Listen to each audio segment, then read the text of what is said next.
সাবেক ভূমিমন্ত্রী পলাতক সাইফুজ্জামান চৌধুরীর কয়েক হাজার কোটি টাকার সম্পদের তথ্য পেয়েছে দুর্নীতি দমন কমিশন দুদক। চট্টগ্রামে শনিবার রাতভর অভিযান চালিয়ে তার স্ত্রী রুকমিলা জামানের গাড়ি চালক ইলিয়াসের প্রতিবেশী ওসমানের বাড়ি থেকে দেশ বিদেশের সম্পদের 23 বস্তা নথি উদ্ধার করা হয়েছে।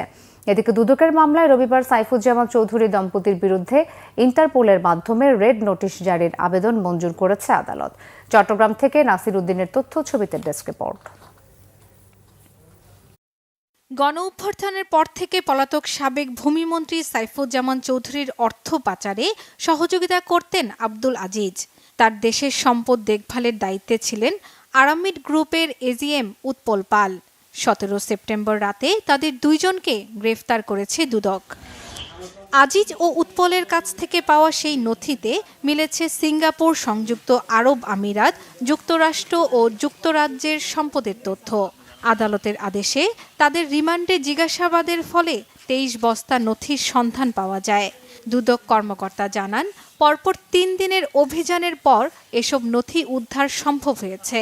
এবার কম্বোডিয়া, ভিয়েতনাম, থাইল্যান্ড, মালয়েশিয়া ও ভারতে সাইফুজ্জামান চৌধুরীর বিপুল সম্পদের তথ্য পেল দুদক।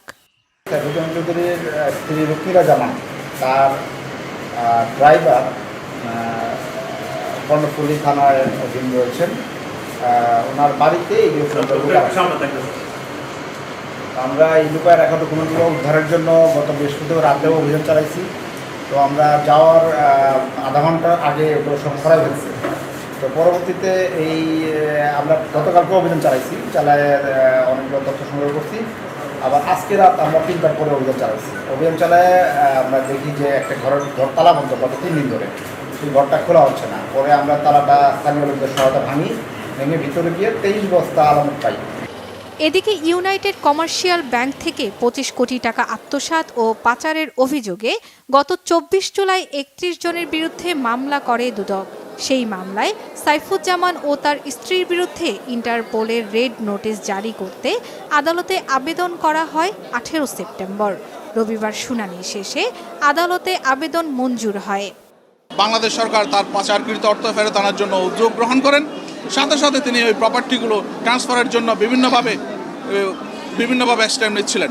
এই তথ্য যখন দুর্নীতি দমন কমিশনের কাছে ক্লিয়ার হয়, তখন দুর্নীতি দমন কমিশন তার এই ট্রান্সফার যাতে করতে না পারে, সেজন্য আজকে আমরা ইন্টারপোলের মাধ্যমে রেড নোটিশ জারির আবেদন করেছিলাম। মামলার মেরিট বিবেচনা করে এই দুর্নীতিবাজদের এই পাচারকৃত অর্থ ফেরত আনার জন্য বিজ্ঞ আদালত সন্তুষ্ট হয়ে তাদের বিরুদ্ধে ইন্টারপোলের মাধ্যমে রেড নোটিশ জারির নির্দেশ প্রদান করেছে। সাইফুজ্জামান এবং রুকমিলার বিরুদ্ধে ইতিমধ্যে 7টি মামলা রুজু হয়েছে। এই মামলাগুলোর টোটাল অ্যামাউন্ট হচ্ছে 125 কোটি টাকা। এই মামলাগুলোর তদন্ত আমরা চলমান রেখেছি। বিভিন্ন দেশের সম্পদ কেনার তথ্য, ট্যাক্সের কাগজ, বাড়ি ভাড়ার ভাউচার সহ কয়েক হাজার কোটি টাকার দুর্নীতির নানা তথ্য পেয়েছে দুদক। শর্মিলা কেয়া, বাংলা ভিশন নিউজ ডেস্ক।